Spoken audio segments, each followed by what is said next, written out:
श्रीमान संजय सिंह।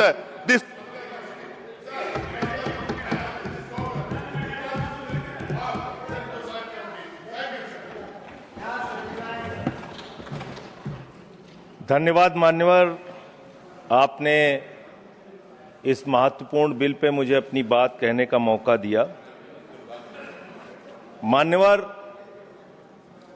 मुझे आज वो दृश्य याद आ रहा है जब भारत की सरकार किसानों के खिलाफ 3 काला कानून लेकर आई थी और उस समय हमने रोका था मान्यवर, निवेदन किया था, विनती की थी, हाथ जोड़ा था कि किसानों के साथ विश्वासघात मत कीजिए, लेकिन सरकार ने नहीं सुनी। सर, हमने विरोध किया, हम बेल में आए, सरकार को चिताया, हमें सस्पेंड करके बाहर कर दिया गया। सर, 7 दिन तक इसी संसद के परिसर में हम लोग निलंबित करके रखे गए। सरकार ने हमारी बात नहीं सुनी। 1.5 साल तक किसानों ने सड़क पे धरना दिया और 750 किसानों ने अपनी शहादत दी। संजय जी, उसके बाद बिल पर बोलिए। वो उसी पे बोल रहे हैं सर, इसी पे बोल रहे हैं, इसी पे बोल रहे हैं। इस देश का किसान, बोलिए, इस देश का मजदूर, इस देश का अन्नदाता।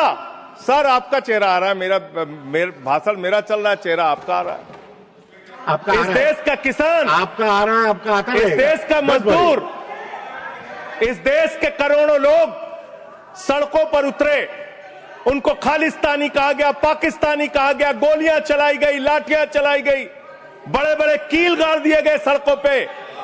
और 1.5 साल के बाद प्रधानमंत्री जी एक दिन प्रकट होते हैं, कहते हैं मेरी तपस्या में कमी हो गई, हम कानून वापस ले रहे हैं। आज मैं आपसे कहना चाहता हूं मान्यवर, यह ऐतिहासिक भूल आप करने जा रहे हैं, यह गुनाह और पाप आप दोबारा करने जा रहे हैं। और इस काले कानून को पास करने के बाद इस देश का मजदूर सड़कों पे उतरेगा, इस देश का किसान सड़कों पे उतरेगा, इस देश का आम आदमी सड़कों पे उतरेगा, जिसके पेट और पीठ दोनों पे आप छुरा मारने का काम कर रहे हैं। यह मैं कहना चाहता हूं मान्यवर।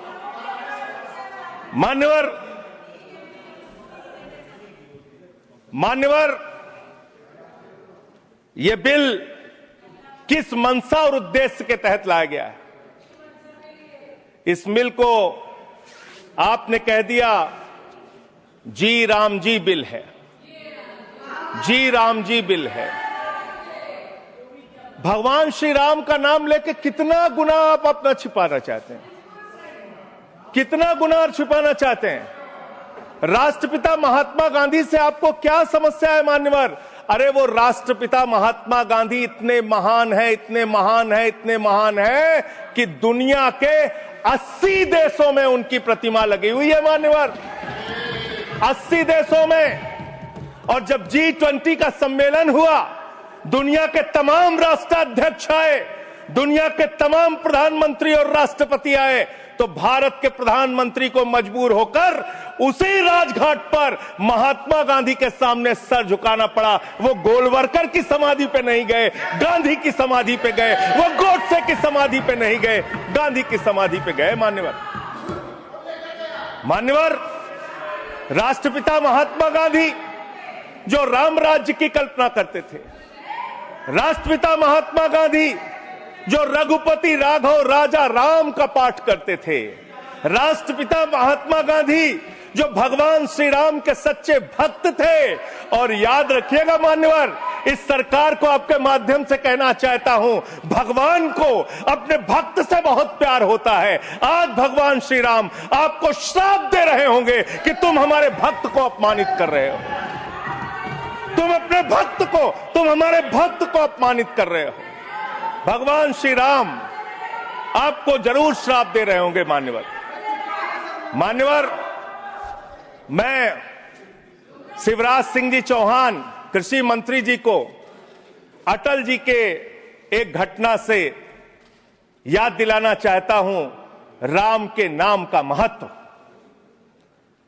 एक उनके प्रतिद्वंदी ने बयान दिया मान्यवर, राजनीतिक प्रतिद्वंदी ने, उस प्रतिद्वंदी ने कहा, अगर अटल जी को पूजा करनी है तो मेरी पूजा क्यों नहीं करते? मेरे नाम में भी राम लिखा हुआ है। अटल जी ने उसको जवाब दिया, राम हमारे लिए मर्यादा के प्रतीक हैं, राम हमारे लिए आदर्श हैं, राम हमारे लिए आराध्य हैं, राम हमारे लिए देवतुल्य हैं। अरे राम वो हैं जो पिता का वचन निभाने के लिए 14 वर्ष तक वनवास में रहे। राम वो हैं जिसने लंका का नाश किया। और राम चरित्र का नाम है, राम मर्यादा का नाम है, राम आदर्श का नाम है। राम के नाम में चरित्र होना चाहिए, वरना तो हराम में भी राम लिखा हुआ है, वरना तो हराम में भी राम लिखा हुआ है। इसलिए राम का नाम लगा लेने मात्र से आपके गुनाह नहीं छिप जाएंगे। सुखराम नाम था ना मान्यवर, बेड के नीचे रुपया मिला था, बेड के नीचे रुपया मिला था। और मैं सोच रहा था कि जब क्या इस जी राम जी योजना से आप भगवान श्री राम का सम्मान कर रहे हैं या अपमान कर रहे हैं? आप भगवान श्री राम का सम्मान कर रहे हैं या उनको गली मोहल्ले गांवों में बदनाम कर रहे हैं? मैं पढ़ रहा था, एक खबर मिली, राजस्थान में मनरेगा योजना में 200 करोड़ का भ्रष्टाचार। मैंने पढ़ा गुजरात में 500 करोड़ रुपए का भ्रष्टाचार। ये सारे कागजात हैं। मैंने पढ़ा उत्तर प्रदेश में मनरेगा योजना में मजदूरों के नाम पे हजारों करोड़ का भ्रष्टाचार। हरियाणा में मान्य हजारों करोड़ का भ्रष्टाचार। सर योजना पे बोल रहा हूँ, सर योजना पे बोल रहा हूँ। सारा कागज चाहिए आपको, इनके भ्रष्टाचार का कागज चाहिए सर दे दूंगा, इनको दे दूंगा। लेकिन अब मैं सोच रहा था कि अब अगर चर्चा होगी तो क्या चर्चा होगी? लोग क्या कहेंगे? अरे भाजपाइयों ने जी राम जी योजना के तहत 1000 करोड़ का भ्रष्टाचार यूपी में कर लिया। अरे भाजपाइयों ने हरियाणा में 500 करोड़ रुपए का भ्रष्टाचार जी राम जी में कर लिया। अरे भाजपाइयों ने महाराष्ट्र में जी राम जी के नाम पे करोड़ों का भ्रष्टाचार कर लिया। हाइपोथेटिकल बात कर रहे हैं। भाजपाइयों ने गुजरात में तो क्या बोलूं सर? क्या आपत्ति है इनको सर? क्या बोलूं? जी राम जी ना बोलूं सर? अब तो गुजरात में सैकड़ों करोड़ का भ्रष्टाचार भाजपाइयों ने जी राम जी के नाम पे कर लिया। पूरे देश में गांव में बिल पास विधायक, इनके बीजेपी के विधायकों ने जी राम जी योजना में भ्रष्टाचार कर लिया। तो ये आप राम को सम्मान दे रहे हैं कि राम को अपमानित कर रहे हैं? आप राम को अपमानित कर रहे हैं। अरे बैठ जाओ, चंदा चोरी की है तुम लोगों ने, बैठ जाओ, चंदा चोरी की है तुमने भगवान श्री राम के नाम पे चंदा चोरी की है। बैठ जाओ, नहीं जाएगा। बैठ जाओ। It's not going on. मान्यवर देखिए, हमारा समय खा रहे हैं सर ये लोग। मान्यवर, एक लाइन मुझे याद आती है, इस बिल को पढ़ने के बाद। मेहनत तो करता हूं, फिर भी घर खाली है बाबूजी। मेहनत तो करता हूं, फिर भी घर खाली है बाबूजी। मिट्टी के कुछ दीपक ले लो, दिवाली है बाबूजी। मिट्टी के कुछ दीपक ले लो, दिवाली है बाबूजी। गरीब Point of order 110 110 एक मिनट, 110 पॉइंट ऑफ ऑर्डर सुन लेते हैं। It is the right of the member. Yes, it is the right. You are bringing everybody who is coming on the bail and he's asking all the things. No.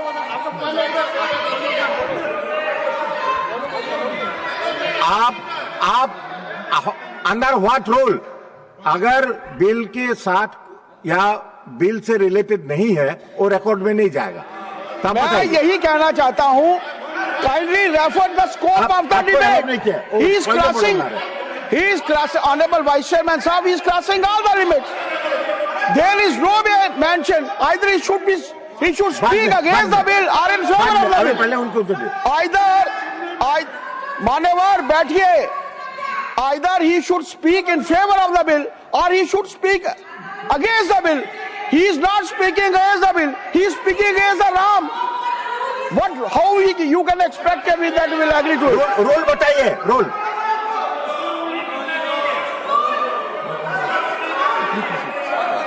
ठीक है, संजय जी कर देते हैं बोलने. Sir LOP wants to speak.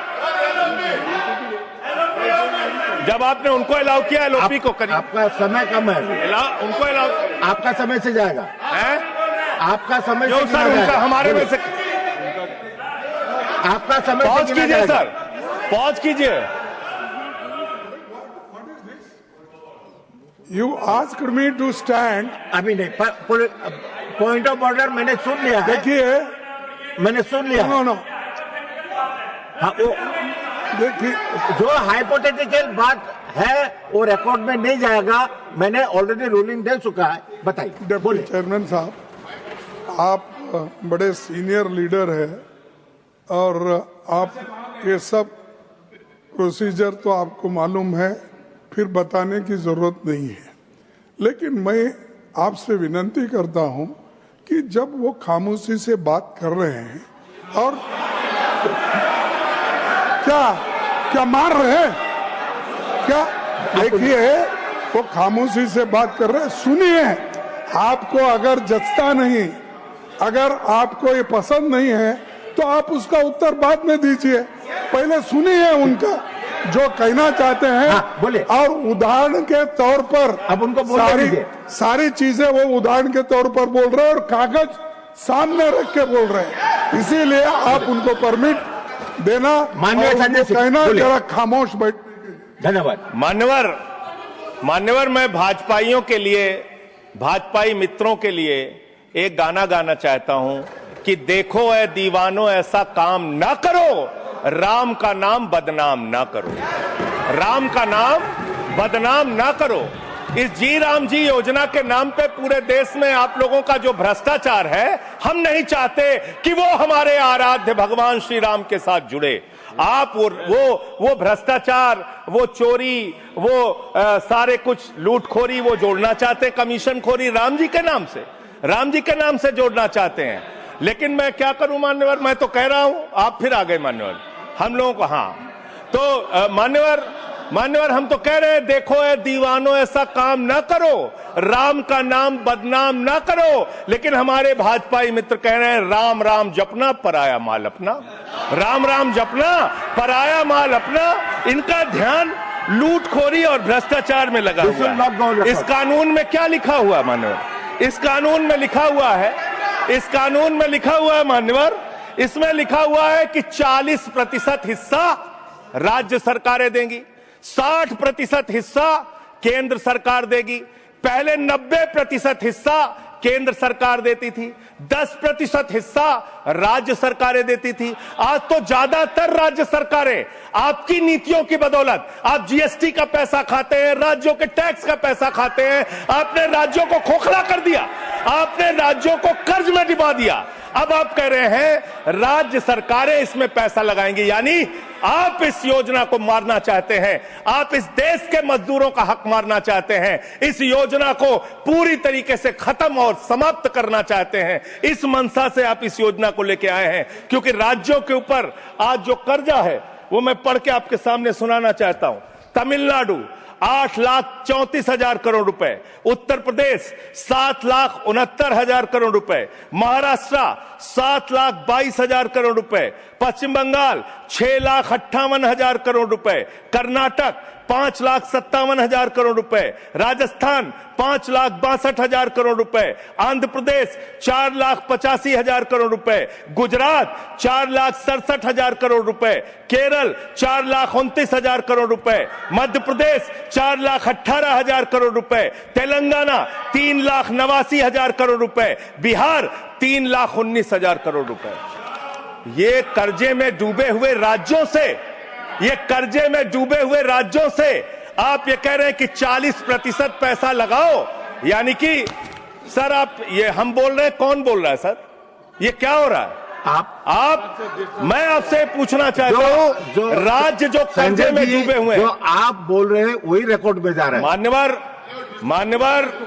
मान्यवर, मैं ये कहना चाहता हूं कि जो राज्य पहले से ही लाखों लाख करोड़ रुपए के कर्जे में डूबे हुए हैं, आप उनसे कह रहे हैं 40% पैसा आपको लगाना होगा। आप इस योजना में कह रहे हैं कि आप एरिया तय करेंगे, एरिया आप निर्धारित करेंगे कहां पे ये आपकी स्कीम लागू होगी या नहीं लागू होगी, इसको आप तय करेंगे। ये कितने 125 दिन की आप बात कर रहे हैं मान्यवर? आंकड़ा उठाकर देख लीजिए, मंत्री जी यहां पर मौजूद हैं। 100 दिन के रोजगार की गारंटी है मनरेगा योजना में, लेकिन औसतन पूरे हिंदुस्तान में 50 दिन से ज्यादा रोजगार आपने नहीं दिया। आपने मजदूरों के साथ धोखा करने का काम किया। और आंकड़े ये बताते हैं कि आपका जो बजट का निर्धारण होता है 12 करोड़ लोगों के लिए 267 रुपए के हिसाब से अगर आप मजदूरी निर्धारित करते हैं तो करीब करीब 3,13,000 करोड़ रुपए बनती है। आप उसके लिए 86,000 करोड़ रुपए का बजट रख रहे हैं। यानी कि मंशा आपकी शुरू से स्वयं यही है कि आप इस योजना के तहत लोगों को काम नहीं देना चाहते हैं, मजदूरी नहीं देना चाहते हैं। लेकिन मजदूरों के हक में मजदूरों की आवाज उठाने वाले लोग देश भर में संगठित हो रहे हैं। ये आप दूसरा अपराध करने जा रहे हैं। मैं आपको कहना चाहता हूं, आपके माध्यम से इस सरकार को चेतावनी देना चाहता हूं। कौन सी हक की लड़ाई लड़ रहे हैं मेहराज मलिक? जो हमारा विधायक है जम्मू कश्मीर का, वो जमीन के हक की लड़ाई लड़ रहा था, मजदूर के हक की लड़ाई लड़ रहा था। आपने उसको पीएसए का कानून लगा के जेल में डाल दिया। कौन से हक की लड़ाई लड़ रहे थे? सोनम वांगचुक मजदूर के हक की लड़ाई लड़ रहे थे, किसान के हक की लड़ाई लड़ रहे थे, आम आदमी के हक की लड़ाई लड़ रहे थे, लद्दाख के लोगों के हक की लड़ाई लड़ रहे थे। उस सोनम वांगचुक को, जो एक पढ़े लिखे प्रतिष्ठित व्यक्ति हैं, उनको आपने पकड़कर जेल में डालने का काम किया। आप पूरे देश में जबरदस्ती मामला है जी, तो ये रिकॉर्ड में नहीं जाएगा। क्यों नहीं जाएगा सर? क्यों नहीं जाएगा सर? मजदूर के लिए लड़ने वाले क्यों नहीं जाएगा? मैटर जो है क्यों नहीं जाएंगे? वो रिकॉर्ड में नहीं जाएगा। आगे बोले सर, आगे बोले सर। मैं इस अवसर पर पंडित राम नरेश त्रिपाठी जो हमारे सुल्तानपुर के हैं, उनकी एक कविता पढ़ना चाहूंगा। ना मंदिर में, ना मस्जिद में, ना गिरजे के आसपास में, ना पर्वत पर, ना नदियों में, ना घर बैठे, ना प्रयास में, ना कुंजों में, ना उपवन में, शांति भवन या सुख निवास में, ना गाने में, ना बाने में, ना आशा में, ना ही हास में, ना छंदों में, ना प्रबंध में, ना अलंकार, ना अनुप्रास में, खोज ले कोई राम मिलेगा दीन जनों की भूख प्यास में। खोज ले कोई राम मिलेगा दीन जनों की भूख प्यास में। आप दीन जनों को भूखा रख के, उनकी मजदूरी छीन के, उनके हाथ का काम छीन के, उनका रोजगार छीन के, आप चाहते हैं उनके पेट पे लात मार के, आप चाहते हैं कि आप सिर्फ इस योजना का नाम बदल देंगे, इस योजना का नाम बदल देंगे तो पूरे देश में आपका महिमा मंडन हो जाएगा। अब आपका ये नकली काम इस देश के अंदर चलने वाला नहीं है। पूरा देश आपकी सच्चाई जान चुका है मान्यवर। पिछले दिनों मैंने पदयात्रा शुरू की थी अयोध्या से लेकर सरयू से संगम तक। अयोध्या में किसान आए हमारे पास, बहुत सारे किसानों ने आकर कहा किस तरीके से अयोध्या के अंदर किसानों की जमीनों का कब्जा किया जा रहा है प्रशासन के द्वारा, भारतीय जनता पार्टी की सरकार के द्वारा। वहां पर किसानों के ऊपर लाठियां चला के, गोलियां चला के, बुलडोज करके उनकी जमीनें औने पौने दामों में ली जा रही है मान्यवर। औने पौने दामों में उनकी जमीनें ली जा रही हैं। और वो जमीनें मान्यवर वो जमीनें जो ली जा रही हैं किसानों से, वो जमीनें बड़े बड़े बिल्डर को बेची जा रही हैं, बड़े बड़े बिल्डर को बेची जा रही हैं। किसानों से 5 लाख रुपए बिस्वा जमीन ली गई अयोध्या में। अरे सुनो ध्यान से, किसानों से 5 लाख रुपए बिस्वा अयोध्या में जमीन ली गई और लोढ़ा ब्रदर्स ने उसी जमीन को प्लाटिंग करके 1,80,00,000 रुपए में बेचा। आप धंधा कर रहे हैं प्रभु श्री राम के नाम पे, आप धंधा कर रहे हैं, अयोध्या के लोगों को लूटने का काम कर रहे हैं, अयोध्या के किसानों को लूटने का काम कर रहे हैं। इसीलिए अयोध्या के लोगों ने आपको हराया, इसीलिए अयोध्या के लोगों ने आपको हराया। और यही आपका चरित्र रहेगा तो पूरे देश में जनता आपको जवाब देगी, जनता आपको हराने का काम करेगी। ये मजदूरों का हक मारने का काम जो आप कर रहे हैं, इसको बंद कीजिए। मानवर, मैं अंतिम बात कहना चाहता हूं, अंतिम बात मैं कहना चाहता हूं।